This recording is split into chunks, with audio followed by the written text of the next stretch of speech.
সামন থেকে এখন সরাইতো, সামন থেকে এখন সরাইতো।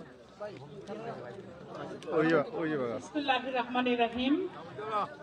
ছাত্রদল শানখোলা ইউনিয়নের আজকে আয়োজন করেছে এই দোয়া ও ইফতার মাহফিলের। আপনারা যারা এখানে উপস্থিত হয়েছেন সবার কাছে প্রথমেই আমি ক্ষমা চেয়ে নিচ্ছি যে আমি সময় মতন পৌঁছতে পারিনি, সেই জন্য। আপনারা সবাই ইফতার পেয়েছেন? আলহামদুলিল্লাহ। আমরা সবাই আজকে এখানে ফ্যাসিস্ট মুক্ত পরিবেশে ইফতার গ্রহণ করছি, সেই জন্য আল্লাহ রাব্বুল আলামিনের দরবারে শুকরিয়া আদায় করছি। আমি একটি কথা বলি, আমার বক্তব্য শেষ করব। সেটি হচ্ছে, আপনারা সকলেই হয়তো জানেন যে এই মুহূর্তে দেশকে নিয়ে অনেক চক্রান্ত হচ্ছে, ষড়যন্ত্র হচ্ছে। গণহত্যাকারী আওয়ামী লীগকে পুনর্বাসনের অপচেষ্টা করা হচ্ছে।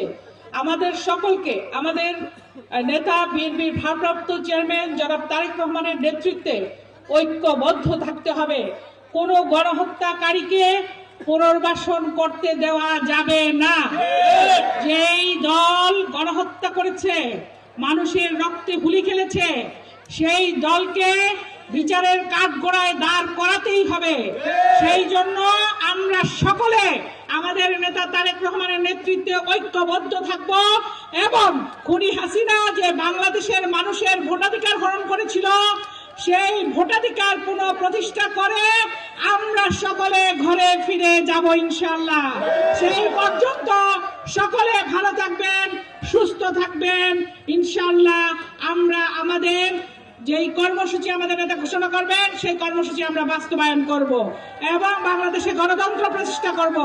পরিশেষে আমাদের নেত্রী, দেশনেত্রী বেগম খালেদা জিয়ার সুস্বাস্থ্য এবং দীর্ঘায়ু কামনা করে আপনাদের কাছে দোয়া চাচ্ছি এবং আমাদের নেতা বিএনপির ভারপ্রাপ্ত চেয়ারম্যান তারেক রহমানের জন্য দোয়া চাচ্ছি। আপনারা সকলে দোয়া করবেন, তারা যেন সুস্থ শরীরে বাংলাদেশে আমাদের মাঝে ফিরে আসতে পারেন। আল্লাহ যেন সেই তৌফিক দেন। সবাই ভালো থাকবেন, সুস্থ থাকবেন। বাংলাদেশ জিন্দাবাদ, বাংলাদেশ জাতীয়তাবাদী ছাত্রদল জিন্দাবাদ, শহীদ জিয়া অমর হোক, দেশনেত্রী বেগম খালেদা জিয়া জিন্দাবাদ, তারুণ্যের প্রদীপ্ত অহংকার তারেক রহমান জিন্দাবাদ, জিন্দাবাদ।